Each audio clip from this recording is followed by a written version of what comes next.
The thing that has been really exciting me over the last 2 or 3 years since we got our financial challenges has been the idea that citizen engagement and working differently with people as part of the great solution, the silver lining to the cloud of the economic recession, is that we've got to think differently about public services, and health is no different. For health, it's all about us as people. You know, we can design systems, we can create ways in which we mimic manufacturing industry and why we might have the opportunity to think about how we improve our techniques. But the bottom line is that the greatest asset that we have in terms of improving health and managing our resources best is the person themselves and the citizens around them. So I've been really looking into some of these issues about how we connect differently to patients and to their families. My own experience, for example, was that I lost my mother about 1.5 years ago. My dad, who desperately wanted to look after at home, had to give her up actually after 60 years of living together with one night apart, had to give her up and effectively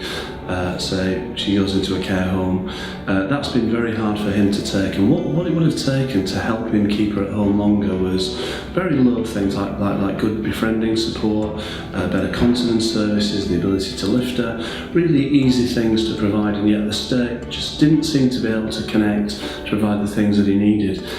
Instead, the state provides high technical support, great and sometimes very expensive support in hospitals or in care homes, when that little bit of extra support for him as a citizen could have made all the difference. So that started me thinking about citizen engagement, and it seems to me that we could do so much more to empower people as part of their own health and their own families to look after each other, but actually also to engage differently with our hospitals and our primary care. And of course the great challenge for health service professionals is it means a shift in power. The shift in power where we as people who want to come into the health service because we want to do good,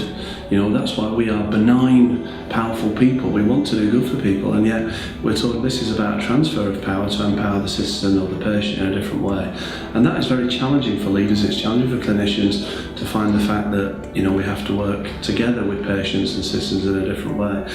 But my great conclusion of this work, which I think we could all spend time thinking about, is that the great thing about power is that power is not a finite commodity. Effectively, the more you empower somebody else in the system, in this case we empower our patients and our citizens, the more power we generate overall. And I think if people could see that in the way in which they conduct their business in the future, that by sharing power, by empowering others, we create more power, then actually the health service is going to be in a great place for the future.